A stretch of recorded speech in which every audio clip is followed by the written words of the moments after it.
누가복음 강해 오늘 다 같이 보실 말씀은 누가복음 4장입니다. 4장 1절에서 2절까지 두 절만 오늘 공부하시도록 하겠습니다. 누가복음 4장 1절에서 2절 오늘 4강으로 처음 들어가는데요. 1절에서 2절까지인데 이 전체 이해를 돕기 위해서 읽기는 4장 1절부터 13절까지 읽도록 하겠습니다. 누가복음 4장 들어갑니다. 제가 받들어 읽겠습니다. 이후에 예수님께서 성령님으로 충만하시어 요르단에서 되돌아오셨고 성령에 의하여 이끌림을 받아 광야로 들어가시어 40일간 마귀에게 시험을 받으셨더라.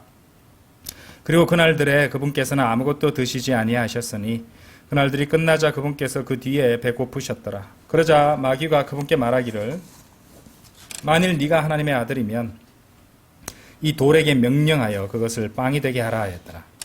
그러자 예수님께서 그에게 대답하며 말씀하시기를 기록되었으되 사람이 빵으로만 살 것이 아니요 다만 하나님의 모든 말씀 각각으로 살 것이라 했도다 하셨느니라. 그러자 마귀가 그분을 높은 산 속으로 데리고 올라가서 일순간에 그분께 세상의 모든 왕국들을 보여주었더라. 그러면서 마귀가 그분께 같이 말하였더라. 이 모든 권능과 그것들의 영광을 내가 너에게 주겠노라. 이는 그것이 나에게 넘겨졌기 때문이라. 그런즉 나는 누구에게든지 내가 원하는 자에게 그것을 주겠노라. 그러므로 만일 네가 나에게 경배하겠다면 모두 너의 것이 되리라. 이에 예수님께서 그에게 답하여 말씀하시기를 사탄아 내 뒤로 물러가라.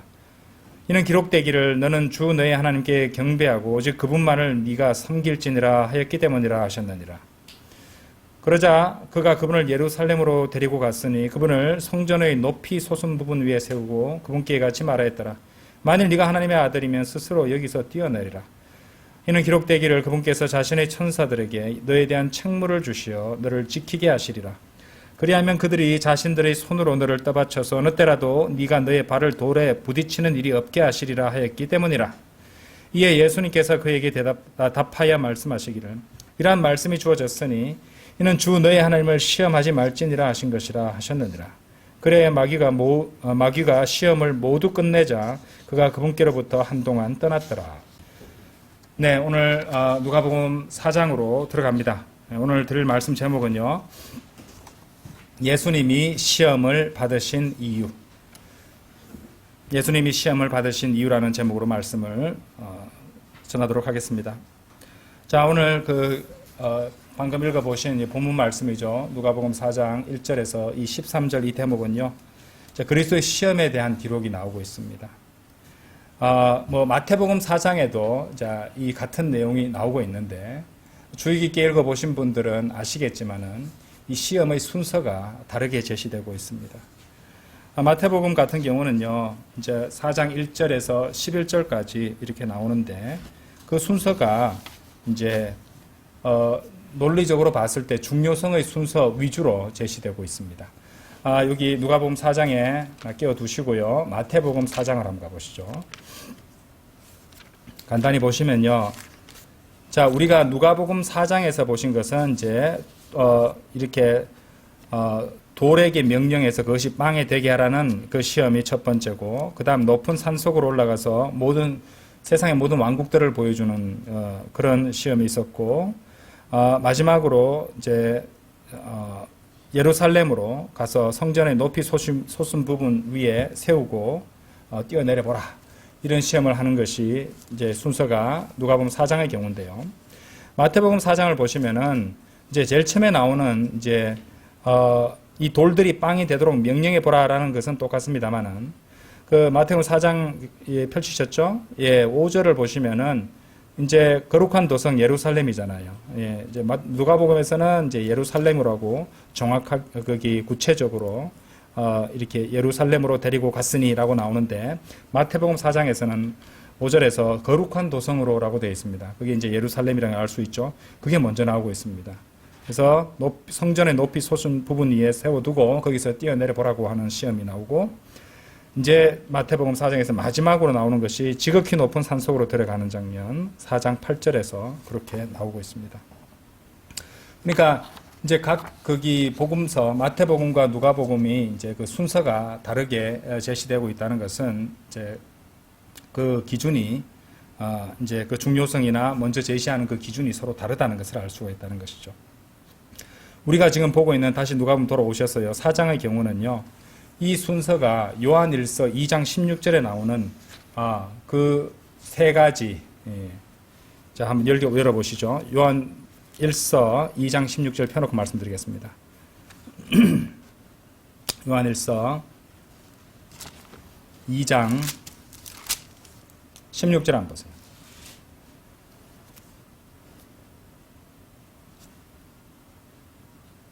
요한일서 2장 16절에 여기 보시면은 이는 세상 속에 있는 것이 세상 속에 있는 모든 것이 육신의 정욕이요 안목의 정욕이요 인생의 자랑이니 라고 되어 있잖아요. 그죠? 예. 육신의 정욕이요 안목의 정욕이요 인생의 자랑이니 아버지께 속한 것이 아니요 세상에 속한 것이기 때문이라 이렇게 말씀하시죠. 여기 나오는 이 신학적 순서로 제시되는 것이 바로 누가복음 4장의 경우라고 하겠습니다. 그래서 대응시켜 보자면요. 다시 누가복음 돌아오셔서 누가복음 4장 3절에서 4절까지는 이제 육신의 정욕에 해당하는 부분이고요. 뭐 다음 주부터 자세히 공부할 것입니다. 이제 간단히만 들어두시면 되겠습니다. 그리고 누가복음 4장 5절에서 8절까지는 이제 이렇게 세상 모든 왕국을 갖다 그분이 눈앞에 일순간에 보여주잖아요. 안목의 정욕이 해당되고요. 그리고 성전 꼭대기 높이 솟은 부분에서 뛰어내려 보라고 한 것은 이제 생의 자랑, 인생의 자랑이죠. 그렇죠? 인생의 자랑에 해당한다. 4장 9절에서 12절까지. 자, 그렇게 해서 마태복음 4장에도 예수 그리스도께서 이 사탄에게 시험 받으시는 그 대목이 나오는데 그 시험의 순서가 마태복음 4장과 누가복음 4장이 서로 다르고 마태복음은 이제 중요성의 순서, 논리적 순서대로 제시되는 반면에 누가복음 4장의 경우에는 신학적인 순서로, 그러니까 요한일서 2장 16절에 나오는 그 육신의 정욕, 안목의 정욕, 인생의 자랑이라는 그 신학적 순서에 따라서 대응이 되고 그 순서로 제시된다. 이렇게 성령님께서는 주의 깊게 성경을 기록하셨다는 것을 여러분들이 기억해 두시면 되겠습니다. 자, 그러면요, 누가복음 4장 본격적으로 들어가 보도록 하겠습니다. 이후에 예수님께서 성령으로 충만하시어 요르단에서 되돌아오셨고 라고 나오고 있습니다. 자, 이후에 예수님께서 성령님으로 충만하시어 이제 성령 충만이 나오고 있습니다. 이 대목을 한번 주목해 보겠습니다. 누가복음 1장 15절에 보시면요, 시간 관계상 일일이 찾지는 않겠습니다. 침례자 요한의 경우에 있어서는 어머니의 태에서부터 성령님으로 충만했다고 되어 있습니다. 자, 초대교회 집사들은요, 이 사도행전 6장 3절을 보시면은 성령님과 지혜로 충만했기 때문에 선택받았다고 나옵니다. 스데반의 경우도 사도행전 6장 5절을 보시면요, 믿음으로 충만하고 성령님으로 충만한 남자라고 일컬어졌습니다. 예, 그처럼 주님의 일을 하는 사람은 그렇게 성령님으로 충만해야 되는 것이고, 역시 예수님께서도 침례자 요한에게 이제 침례를 받고 이제 요르단에서 돌아오실 때 성령님으로 충만하시어 요르단에서 되돌아오셨고라고 성경이 기록하고 있습니다. 우리 그리스도인들도 이런 명령을 받습니다. 자, 우리에 해당되는 부분이니까 한번 열어보도록 하겠습니다. 에베소서 5장입니다. 에베소서 5장.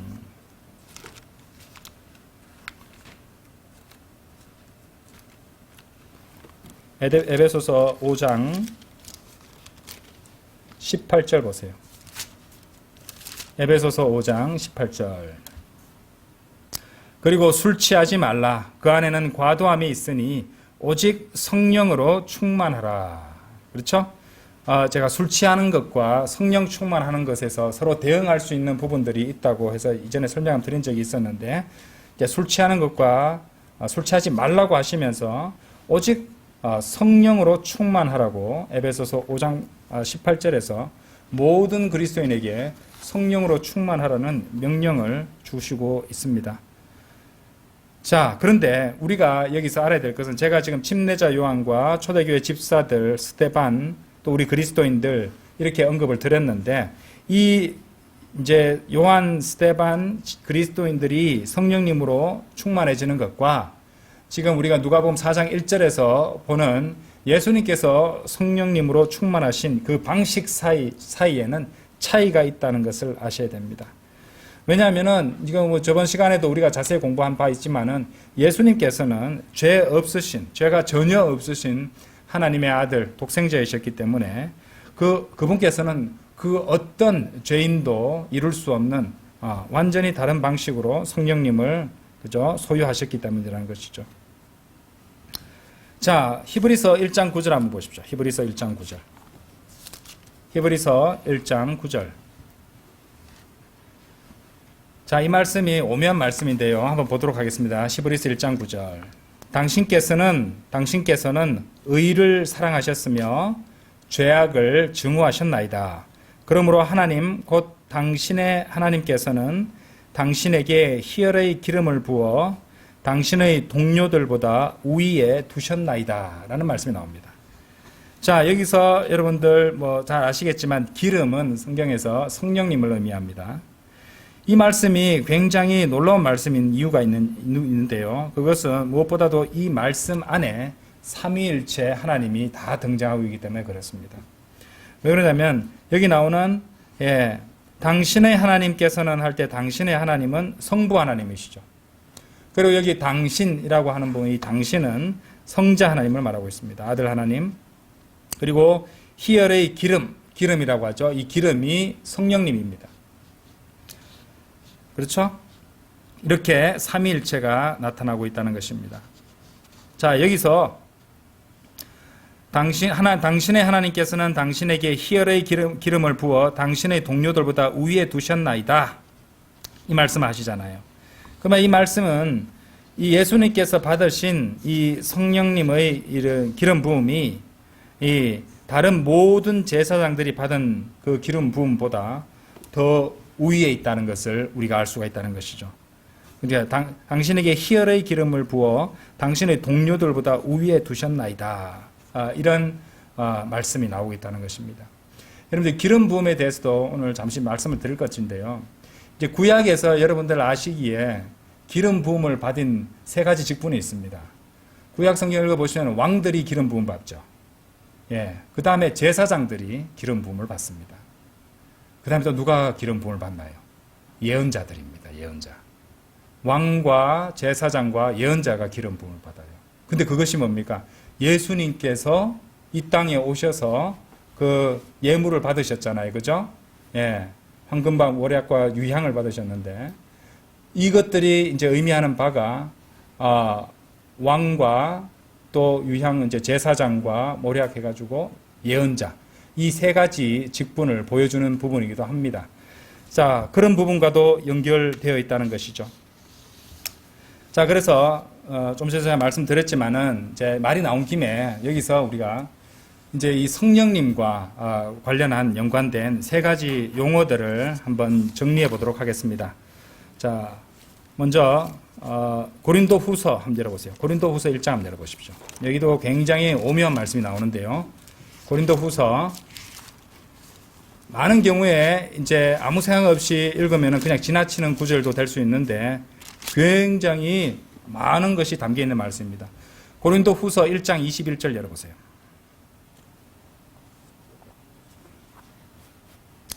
고린도후서 1장 21절 22절 보시겠습니다.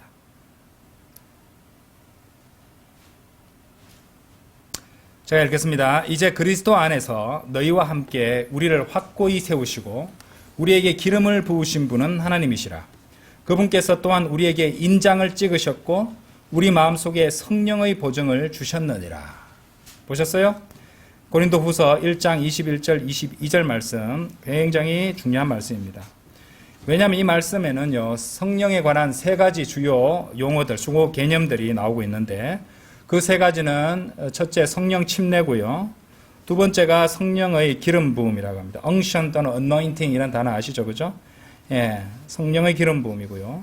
그 다음에 성령님의 인장 찍으심을 이렇게 제시하고 있는 그런 말씀입니다. 그리고 그것들을 구분할 필요가 있다는 겁니다. 설교자들은 때때로 이제 그 모든 것들이 뭐 비슷하고 큰 범주에 넣을 수 있는 것처럼 이렇게 두루뭉술하게 뭉뚱그려서 설명하는 경우도 있습니다만은 엄밀히 말해서 그것을 구분해야 됩니다. 서로 다른 개념입니다. 자, 먼저 21절 보세요.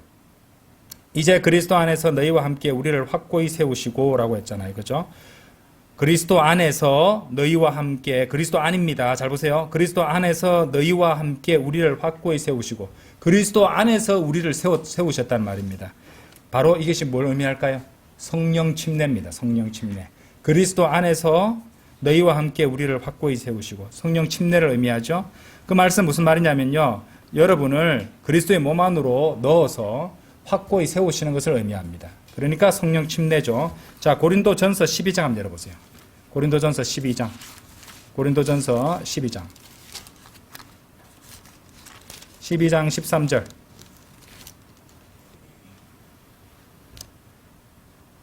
아셨죠? 이는 우리가 유대인들이든지 이방인들이든지 간에, 우리가 속박된 자든지 자유로운 자든지 간에 한 영에 의하여 우리 모두가, 잘 보세요, 한 몸 안으로 침례를 받았기 때문이라 그리하여 모두가 한 영 안으로 마시게 되었느니라 라고 말씀하시죠. 자, 그러면 이 몸이 어떤 몸입니까? 저기 27절 내려가 보세요. 이제 너희는 그리스도의 몸이며 개별적으로는 지체들이라 라고 되어 있죠. 그리스도의 몸입니다. 그리스도의 몸 안으로, 이렇게 그리스도의 몸 안으로 이제 넣어져서 확고히 세움을 입는 것이 바로 성령 침례가 된다는 것입니다. 자, 다시 고린도 후서 1장 21절 가보세요. 고린도 후서 1장 21절. 자, 이제 그리스도 안에서 너희와 함께 우리를 확고히 세우시고, 자, 이 부분이 성령 침례라는 건 이제 배우셨죠? 그 뒷부분 보세요. 우리에게 기름을 부으신 분은 하나님이시라. 이제 여기 기름 부음이 나오고 있습니다. 하나님께서 우리의 기름을 부으셨다고 말씀하시죠. 자, 이것이 바로 성령의 기름 부으심입니다. 성령 침례가 여러분들을 이제, 그러니까 그리스도의 몸 안으로 집어넣는 것이 성령 침례라면요, 성령의 기름 부으심은 성령님께서 여러분 안에 들어오셔서 지속적으로 거하시는 것을 1차적으로 의미합니다. 자, 우리 다 같이 요한 1서 2장 한번 열어보세요. 자, 오늘 성경을 굉장히 많이 배우시는 건데요, 잘 들으시면은 굉장히 많은 것을 오늘 배우십니다. 자, 요한 1서 2장 한번 열어보세요. 요한 1서 2장 20절 먼저 보세요. 20절. 요한 1서 2장 20절입니다. 요한 1서 2장 20절 제가 읽겠습니다. 그러나 너희에게는 거룩하신 분께로부터 오는 기름 부으심이 있으니 너희가 모든 것을 아느니라. 그렇죠? 이 이제 여기 보시면은 거룩하신 분께로 오는 기름 부으심이 있으니 너희가 모든 것을 아시니라. 너희에게는 거룩하신 분께로부터 오는 기름 부으심이 있다. 그 부분을 말하죠. 이제 이 기름 부음이 뭐냐면요, 모든 신약 성도들이 구원받을 때 받게 되는 기름 부으심입니다. 예. 저기 보시면은 20절에 보시면은 너희에게는 거룩하신 분께로부터 오는 기름 부으심이 있으니 너희가 모든 것을 아니라, 너희는 이제 모두를 이제 그리스도인들에 대해서 말하고 있는 것인데, 성도들에 대해서 말하고 있는 것인데, 자, 27절 보세요. 27절. 그러나 너희가 그분께 받은 기름 부음이 너희 안에, 잘 보세요, 거하나니라고 되어 있죠. 그죠? 예, 기름은 성령님이라 그랬잖아요. 너희가 그분께 받은 기름 부음이 너희 안에 거하나니 너희는 어떤 사람도 너희를 가르치는 것이 필요하지 아니하니라. 그러나 동일한 기름 부음이 너희에게 모든 것들에 관하여 가르치고 있는 것 같이, 그리고 그 기름 부음이 진리이며 거짓말이 아닌 것 같이 그것이 너희를 가르친 그대로 너희는 그분 안에 거할지니라 라고 되어 있습니다. 27절에서 특히 우리가 주목해서 봐야 되는 부분은 그분께 받은 기름 부음이 너희 안에 거하나니, 성령님이 각 성도들 안에 내주하시는 것을 말하는 겁니다. 1차적으로 기름 부음은요, 모든 그리스도인들이 구원받을 때 받는 기름 부음이 바로 그것을 의미한다는 거예요. 성령님께서 우리 안에 들어오셔서 내주하는 것을 일단 가르치고 있다는 것입니다. 구원받을 때 받는 기본적인 성령의 기름 부음이 있어요. 그러니까 예수 그리스도를 구주로 믿고 영접할 때 이 성령 침례와 함께 이루어지는 것이 바로 이 기름 부음입니다. 제가 이제 2장 20절과 27절을 이제 읽었는데요. 요한일서 2장 20절과 27절을 가지고 오용하는 자들이 있어요. 어떤 자들이 있냐면요. 여러분도 한번 보세요. 여러분도 속아 넘어갈 수 있는지 한번 판단해 보세요. 그래서 그 사람들이 어떻게 설명하냐면요. 자, 거룩하신 분께로 오는 성령의 기름 부음이 있으니까 이제 뭐 딱히 이렇게 가만히 있어도 모든 걸 다 안다는 겁니다. 예. 그래서 뭐냐면 성경이 너희가 모든 것들을 아느니라 라고 말하고 있어요. 27절에서도 하는 말이 자, 그러나 동일한 기름 부음이 너희에게 모든 것들에 관하여 가르치는 것 같이 그리고 그 기름 부음이 진리며 거짓말이 아닌 것 같이 그것이 너희를 가르친 그대로 너희는 그분 안에 거할지니라. 그래서 그분이 가르쳐 주기 때문에 따로 안 배워도 된다. 모든 것을 다 안다. 이런 식으로 주장하는 사람들이 있습니다. 자, 여기서 모든 것을 안다는 것은 문맥상 무엇을 의미하는 것입니까? 우리가 구원받은 것을 말하고 있는 것이에요. 그러니까 저기 19절부터 쭉 읽어보시면요. 여기서 거기서 모든 것을 안다. 이렇게 말하는 것은 가르쳐 준 사람 없어 다 안다. 이 말은 너희가 구원받은 사실이라는 겁니다. 그 안에 성령님께서 내주하시는 구원받은 사실이라는 것을 가르쳐 주고 있다는 것입니다. 그렇죠? 그러니까 구원에 대해서 가르칠 필요가 없이 내주하시는 성령님으로 인해서 성령의 보증과 인장의 찍으심으로 다 알 수 있다. 이런 얘기를 하는 것인데 이것을 가지고 잘못 가르치는 자들이 있다는 것입니다.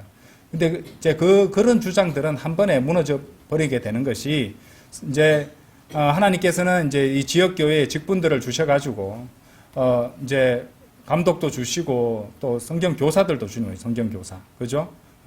그러니까 그리고 그 성경 교사들이 가르치고 또 목자가 가르치는 거잖아요. 목자는 또 성경 교사가 되어야 되니까 그렇게 가르치고 또 그걸 통해서 성장하고 배우게 하신 것이지 구원받았다고 해서 갑자기 성경을 다 알고 깨닫고 그렇게 되는 것은 아니죠. 그래서 이렇게 부분만 떼가지고 잘못 가르치는 자들도 있다는 거니까 참고로 알아주시기 바랍니다.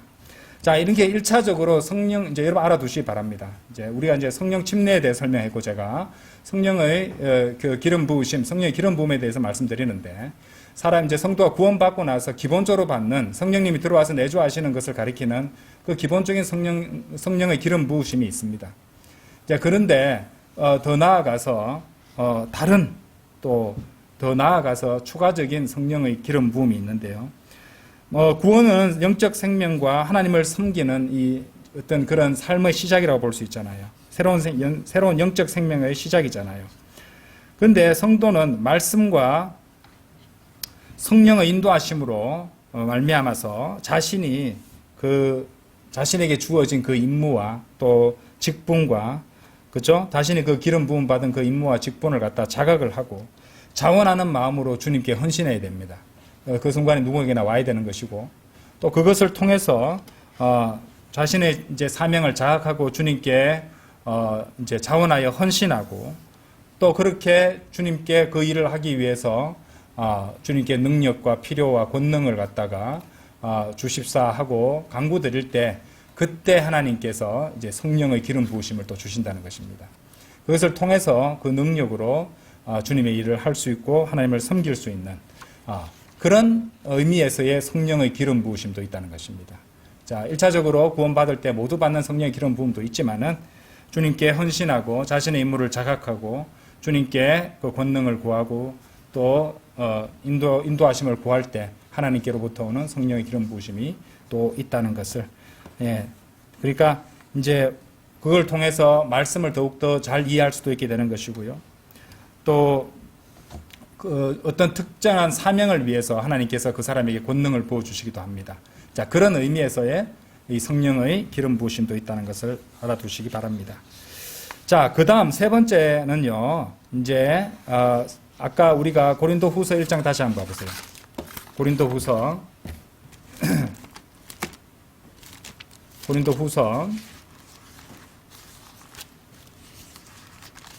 1장 22절입니다. 그분께서 또한 우리에게 인장을 찍으셨고 우리 마음속에 성령의 보증을 주셨느니라 라고 말씀합니다. 자, 성령님으로 그죠?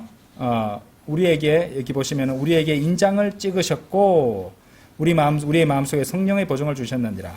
그래서 성령님으로 말미암아 인장을 찍으시는 것, 우리가 그 인장을 받는 것, 그죠? 이것이 어디에 또 나오냐면요, 에베소서 4장에도 나옵니다. 한번 열어보시죠.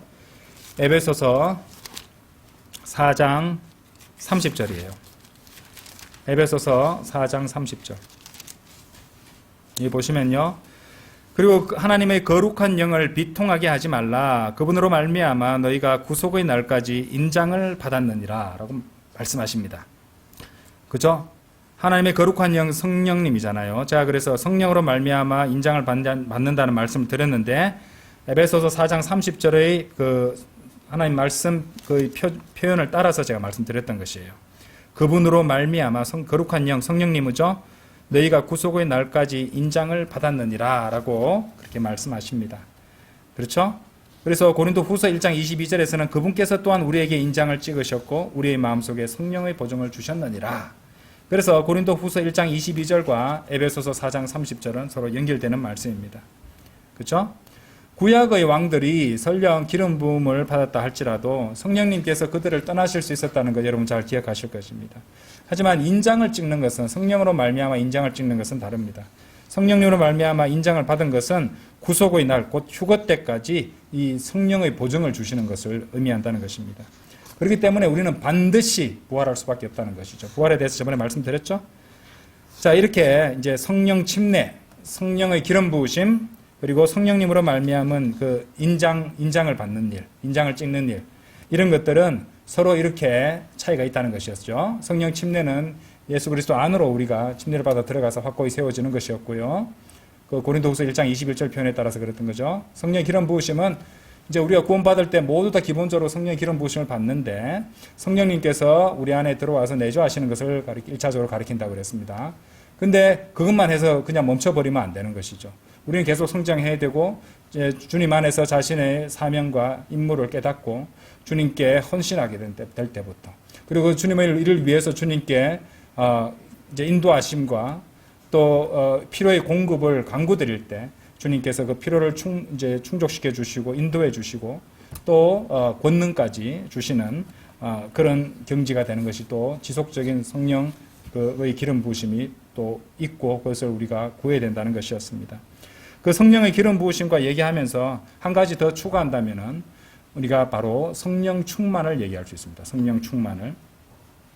성령의 내주하심이 유리병 속에 담겨 있는 물이라고 한다면은 우리가 인장을 받은 것은 그 물이 유리병 속에 봉인된 것이라고 말할 수 있을 것입니다. 그래서 영원히 성령님 떠나시지 않죠. 자, 근데 이 성령 충만은 유리병이 불에 의해서 가열되가 끓이게 되면은 그 유리병 안을 수증기가 끌어올라서 물이 끌어올라서 수증기로 가득 채우게 됩니다. 이것을 성령 충만이라고 비유해서 설명할 수 있습니다. 그처럼 성령 충만이라는 것은 그냥 하나님께로 받은 그 성령을 그 축복을 그냥 이래 저수지에 담아두듯이 그냥 가만히 갖고 있는 것이 아니라 계속 부풀어 오르고 흘러 넘치게 해야 된다는 그런 교훈을 담고 있다는 것입니다. 그래서 성령으로 충만한 사람들의 특징이 있어요. 가장 큰 특징이 뭐냐면 하나님의 말씀과 예수 그리스도를 담대하게 선포한다는 데 있습니다. 이 성령 충만한 사람의 특징은요. 그렇죠? 자, 이런 점들을 한번 알아주시면 되겠습니다. 그리고 이제 많은 경우에 이 성령 충만과 성령의 기름 부음과 함께 더불어서 일어남으로써 주님의 일을 할 수 있는 그 에너지와 힘과 능력과 권능을 얻을 수 있다는 것이죠. 자, 이런 것들에 대해서 조금 어려운 신약 용어들이지만은 제가 이제 빨리 설명을 드렸습니다. 예. 나중에 자세하게 하나하나 공부할 때도 있을 것입니다만은 이 고린도 후서 1장 21절, 22절 말씀이 자, 그런 것들을 공부할 수 있는 굉장히 좋은 말씀이기 때문에 잘 메모해 두셨다가 익혀 두시기 바랍니다. 자, 다시 원주제로 돌아갈게요.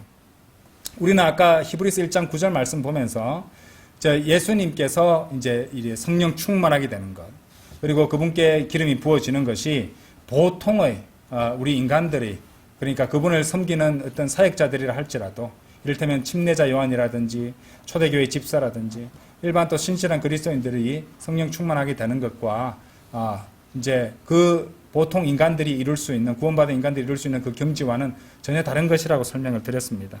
히브리서 1장 9절을 통해서 말입니다. 왜? 그분께서는, 예수님께서는 성령으로 잉태되신 하나님의 독생자 예수 그리스도시고 그분께서 받으신 기름 부음은 다른 동료들보다 더 우위에 있다고 성경이 증거하기 때문이죠. 자, 침례자 요한도요, 요한복음 3장에서 이렇게 증거했습니다. 한번 열어보시죠. 요한복음 3장. 요한복음 3장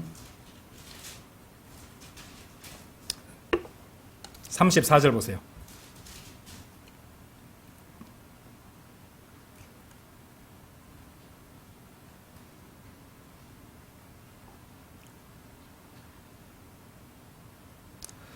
자, 제가 읽어보겠습니다. 이는 하나님께서 그분께 성령을 뭐라고 되어 있어요? 한량 없이 주심으로. 한량 없이 준다는 겁니다.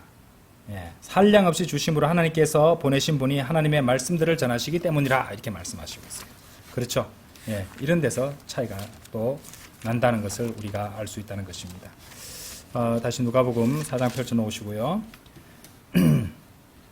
자, 차이는 거기에서 그치지 않죠? 거기 국한하지 않습니다. 하나님께서는 자 우리의 경우에는요 우리의 믿음과 순종에 근거해서 그런 이제 성령님을 재어 주시지만은 예수님은 한량 없이 부어 주신다고 그랬죠.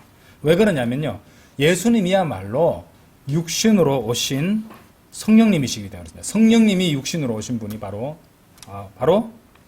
예수님이다 이 말이죠. 그렇죠? 성령님이 육신으로 오신 분이 바로 예수님이다. 그러니까 하나님께서 그분께 성령을 한량 없이 부어주신다는 말을 왜냐하면 그분이 성령 그 자체셨으니까 그렇게 이해할 수가 있다는 것입니다. 그렇죠? 골로새서 2장 9절 말씀처럼 예수 그리스도께서는 신격의 모든 충만함이 몸의 형체로 거하신다고 했어요. 바로 그 점을 말하고 있죠. 그렇죠? 신격의 모든 충만함이 몸의 형체로 거하신다. 그렇죠? 그야말로 육신을 입고 오신 성령님이셨단 말입니다.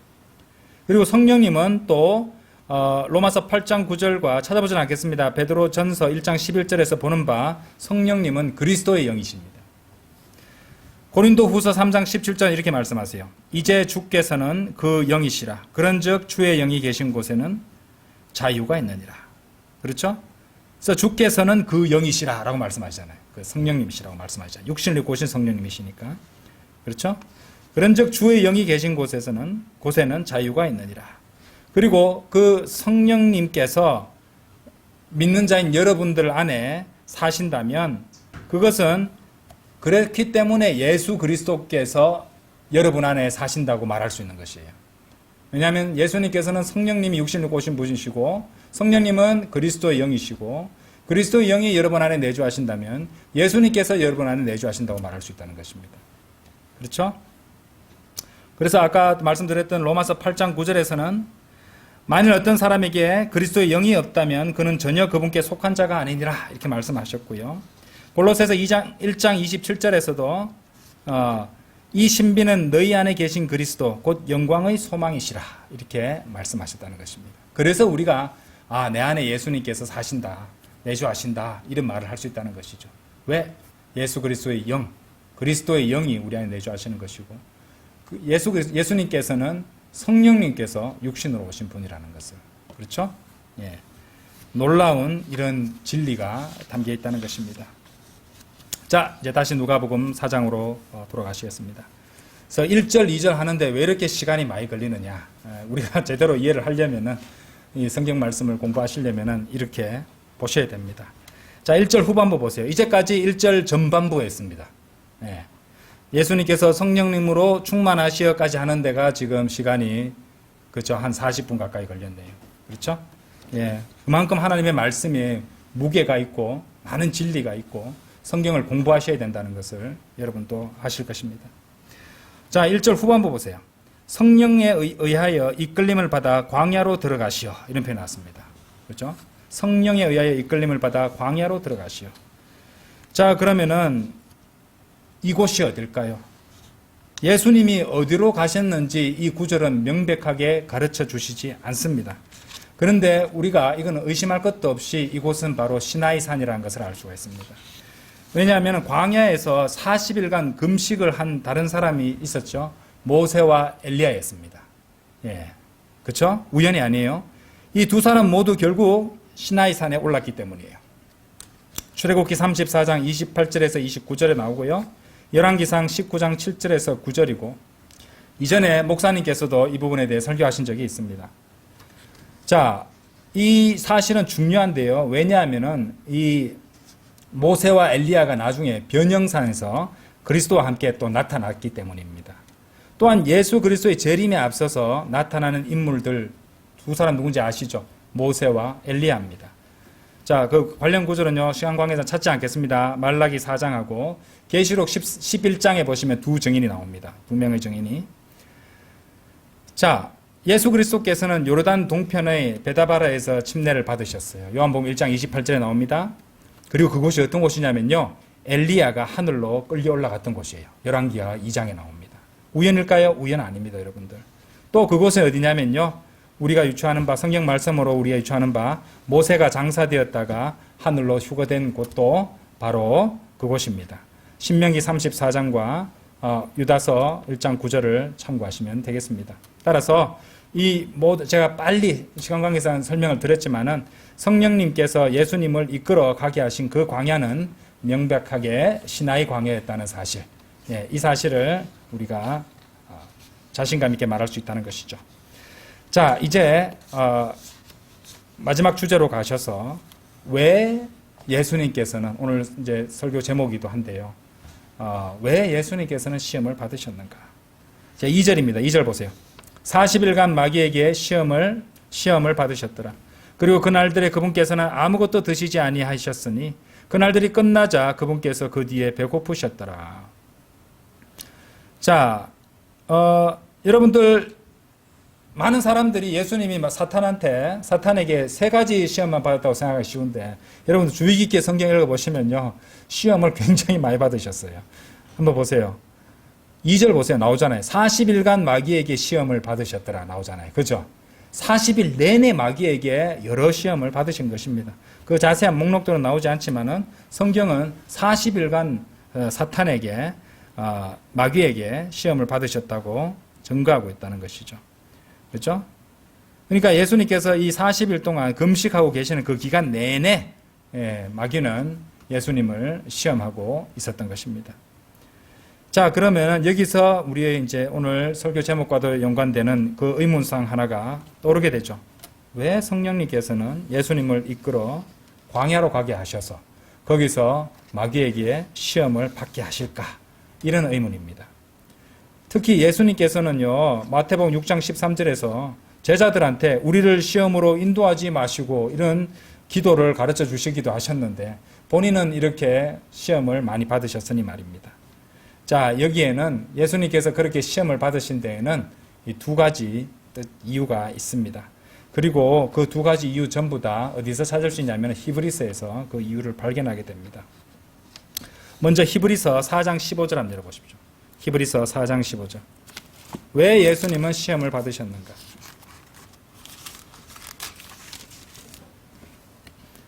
(4장 15절) 이는 우리에게 계신 한 대제사장은 우리의 연약함들을 공감하지 못하는 분이 아니시기 때문이라.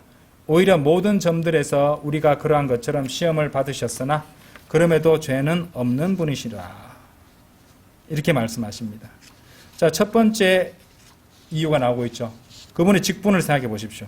그분의 대제사장으로서의 직분을 갖고 있었죠. 예수님께서는 그분의 대제사장으로서의 직분을 완수하기 위해서 시험을 이기셔야 했던 것입니다. 왜? 예수님께서는요, 한 인간으로서, 자, 사람들이 예수님이 인간이라 하면 잘 안 믿으려고 그래요. 예수님은 완전한 하나님이시면서도 동시에 완전한 인간이셨어요. 그래서 한 인간으로서 예수 그리스도께서는 우리가 겪는, 우리가 통과하게 되는 그런 것과 같은 종류의 시험들을 다 받으셨고요. 그것에서 승리하시고 이기셨습니다. 이 점이 중요한 이유가 있어요. 왜 중요하냐면은 그렇게 하셨기 때문에 그분께서는 우리의 죄들에 대한 완벽한 희생 제물이 되실 수 있다는 것입니다. 그렇게 시험을 통과하셨기 때문에 우리 죄들에 대한 완벽한 희생 제물이 되실 수 있었다는 것이죠. 그래서 이 첫 번째 이유는 그분의 대제사장으로서의 그 직분을 완수하시기 위해서 그분은 인간이 겪을 수 있는 모든 이 범주의 그 시험들을 다 통과하시고 이기셔야 했던 것입니다. 자, 두 번째 이유는요. 자, 히브리서 2장 18절입니다. 한번 열어보십시오. 히브리서 2장 18절. 이는 자신이 몸소 시험받아 순환을 겪으셨으므로 그분께서는 잘 보세요. 시험받는 자들을 구하실 수 있기 때문이라. 여기에 두 번째 이유가 나옵니다. 왜 예수님께서는 시험을 받으셨는가? 이렇게 그분은 여러분이 시험을 통과하시는 것을 도와주실 수 있어요. 왜냐? 이미 그분께서는 그 시험을 통과하셨고 그것이 어떠한 것인지 가장 잘 아시기 때문에 그분께서 시험을 통과하는 그런 자들을 구하실 수 있다는 것입니다. 아시겠죠? 이 두 가지 이유를 잘 기억해 두시기 바랍니다. 자, 서두에서 설명드렸듯이 이곳 누가복음에 나오는 시험들의 순서는 우리가 요한일서 2장 16절에서 보게 되는 신학적 순서들, 육신의 정욕, 안목의 정욕, 인생의 자랑 이런 순서가 같다고 말씀을 드렸습니다. 자, 그런데 자, 이런 인간이 겪을 수 있는 이 세상에 있는 모든 것들을 그렇게 세 가지로 정리를 한 것이었는데 그런 정욕들을 갖다가 이제 세상에 있는 모든 것을 그렇게 육신의 정욕, 안목의 정욕, 인생의 자랑으로 그렇게 범주를 세 개로 나눈 것인데 러크만 목사님에 대한 말씀을 잠시 드리자면은 이 주석서 설명을 보다 보면요 그 일화들이 많이 나옵니다.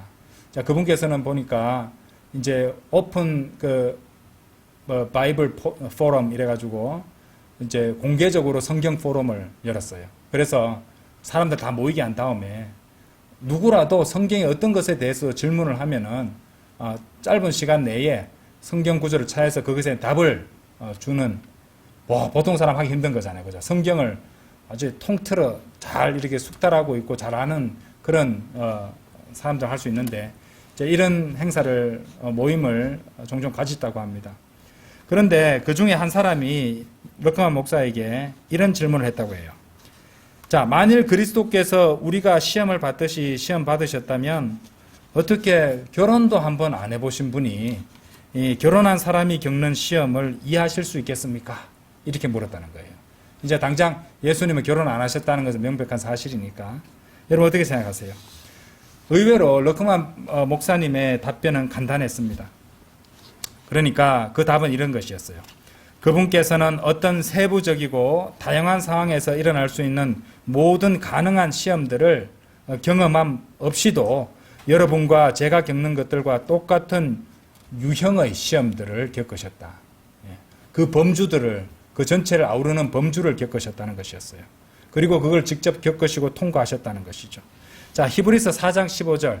그러면서 설명해 준 제시한 성경 구절이 아까 우리가 좀 전에 보셨던 히브리서 4장 15절 말씀이에요. 한번 보세요.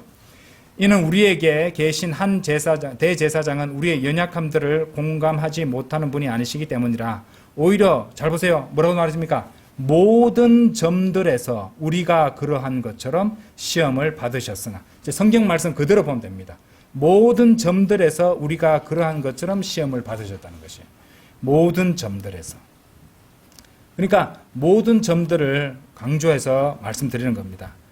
그러니까 이 모든 점들은 뭐냐면요. 우리가 아까 보셨던 좀 전에 제가 언급드렸던 요한일서 2장 16절 육신의 정욕, 안목의 정욕, 인생의 자랑이라는 그 모든 점들, 그 모든 인생의 시험들의 주요 포인트들을 갖다 말하는 것이에요. 이런 것들을 다 통과하셨다는 것입니다. 그래서 주님은 우리와 같은 육신을 연약한 육신을 입으셨지만 그렇다고 해서 우리처럼 그런 우리와 같은 그런 우리가 그러듯이 어떤 죄를 안고 사시진 않았잖아요. 주님께서는 우리와 같은 연약함 가운데서 시험을 받으셨을 뿐 결코 죄와는 상관없는 분이셨습니다. 한번 생각해 보세요. 여러분 그분께 주님께 예수님께 죄가 있었다면요, 그분은 우리 중 어느 누구도 구원할 수 없습니다, 여러분들. 그렇죠? 예. 죄인들을 대신해서 죽어야 할 하나님의 어린 양은 어떠한 점도 흠도 없어야 돼요. 그런 어린 양이 되어야 되기 때문이죠. 만일 예수 그리스도께 죄가 있었다면은 예수님은 죽으셨어도 그분의 죄로 인해서 죽는 것이잖아요. 왜? 죄의 대가는 사망이니까요. 그렇죠? 그분께는 어떠한 죄도 없으셨다는 것입니다. 그렇죠? 예. 그 죄도 없으셨지만은, 그렇죠? 예, 그러니까 인생의 우리가 겪는 그런 같은 종류의 모든 점들을 통과하셨지만은 그 어떠한 죄도 지으시지 않았고 그분 안에는 어떠한 죄도 없었다는 것입니다. 우리가 이것을 생각해야 된다는 것이죠. 자, 여러분 한번 생각해 보세요. 사람들은요, 자신이 힘든 상황에 처하게 되면요, 오직 자기 생각으로만 그 마음이 가득 채워져 버립니다. 그래서 자기 본의적으로만 생각하는 경향이 있어요. 그러면 자기가 어떤 힘든 일이나 고난을 겪을 때, 왜 나에게만 이런 일이 생기나? 내가 세상의 모든 고난을 혼자서 다 짊어지고 가는구나. 뭐 이런 생각을 하는 것이에요. 자기 연민과 자기 생각에서 빠져서 헤어나오지 못한다는 것입니다. 그죠? 세상의 모든 고민을 다 안고 걸어가는 것처럼 행동하고, 또 주요 특징이 있어요. 내가 겪는 이 고통과 고난은 다른 사람은 결코 이해할 수 없을 거다. 이런 얘기를 잘합니다. 예. 하지만 성경은 말씀하세요. 우리 안에 계신 그 대제사장께서 우리의 연약함들을 공감하실 수 있다고. 아까 보셨죠? 그렇죠? 예. 예수님은 우리가 겪는 그 모든 것들에 대해서 공감하실 수 있는 분입니다. 그렇죠? 4장 15절에, 그죠? 오히려 모든 점들에서 우리가 그러한 것처럼 시험을 받으셨으나 그럼에도 죄는 없는 분이시라. 그 앞에 이는 우리에게 계신 한 대제사장은 우리의 연약함들을 공감하지 못하는 분이 아니시기 때문이다. 이는 공감하시는 분이라는 것입니다. 그래서 좋습니다. 뭐 배우자도 모르고 친구도 모르고 친척도 모르고 형제 자매도 모를지 몰라도 여러분 각자 안에 내주하시는 대제사장께서는 여러분의 고통과 고난을 다 공감하신다고. 그렇죠? 우리의 연약함들을 다 공감하신다고 성경은 말씀하십니다. 예수 그리스도께서는 우리가 당하는 모든 고통들을 속속들이 다 알고 계시죠. 예. 그분 하나님이시니까요. 우리 마음도 다 알고 읽으실 수 있는 분이십니다. 그래서 그 공개 포럼에서는 러크만 목사님에게 예수님은 결혼도 안 하신 분이 어떻게 결혼한 사람이 겪는 그 인생의 시험들을 어떻게 이해할 수 있습니까? 라고 했는데 저는 이런 생각을 합니다. 한번 생각해 보세요. 예수님은 교회와 정혼하신 신랑 아니십니까? 남편이시잖아요. 그렇죠? 그리고 한번 생각해 보세요. 그분께서는 자신의 몸된 지체들이 허구한 날 자신한테 온갖 해코지를 다하는 것을 더욱 아주 이 세상에 있었던 모든 악체들을 다 합친 것보다 더 심한 해코지를 하는 것을 매일 참아주고 계시지 않습니까? 예수님께서는. 우리 교회가 신부잖아요, 신부. 예수님께서 그 정도 되면은 이 결혼 관계나 결혼 생활에 있어서는 최고의 권위자 아니십니까? 저는 그렇게 생각합니다. 한번 생각해 보시기 바랍니다. 자, 그처럼 항상 그분께서는 우리의 이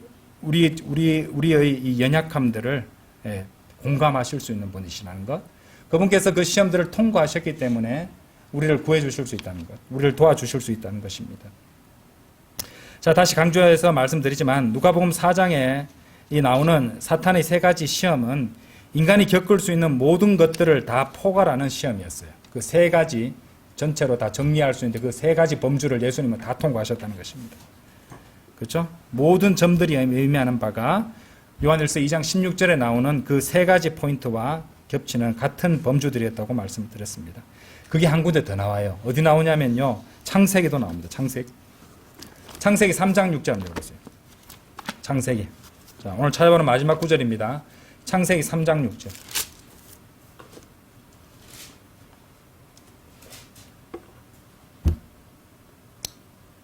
자, 읽어보겠습니다. 그러고 나서 그 여자는 그 나무가 먹기에 좋아 보이고 뭐예요? 육신의 정욕이죠. 두 눈에 즐거우며 안목의 정욕입니다. 누군가를 지혜롭게 만들 정도로 탐스러운 나무인 것을 보았을 때 인생의 자랑입니다. 여기도 담겨 있었네요. 창세기 3장에도 요한일서 2장 16절에 있었던 것. 그렇죠? 예. 그리고 그것이 히브리서 4장 15절과도 연결되는 것을 우리는 성경 기록과 성경 기록을 비교하면서 깨닫게 되었습니다. 그녀가 그것의 열매를 따서 먹었으며 그녀와 함께하는 자기 남편에도 주었더니 그가 먹었더라. 이분은 실패했어요. 그 시험에서. 그렇죠? 아담은 알고 실패했고요. 그렇죠? 이분은 속았고요. 자, 따라서 예수님께서 이제 다음 주부터 본격적으로 하나하나 살펴보게 될 것인데 예수님께서 통과하시고 직면하시게 되는 그 시험들은요, 계급이나 지위나 어떤 개인이 처한 상황과 상관없이 이 지구상의 모든 남녀노소가 직면하는, 통과하게 되고 겪게 되는 세 가지 기본 시험들이었습니다. 예수님께서 그 세 가지 기본 시험들을 다 통과하신다는 것이죠. 자, 다음 주부터 우리는 그 세 가지 시험 하나하나를 자세히 공부하게 될 것입니다. 이 공부를 통해서 우리는 이 성도의 삶을 살아갈 때 필요한 구체적이고 실질적인 지침으로 삼을 수 있는 귀한 영적 교훈 진리들을 배우게 될 것입니다. 예, 오늘 여기까지 보시겠습니다. 다 같이 기도드리겠습니다.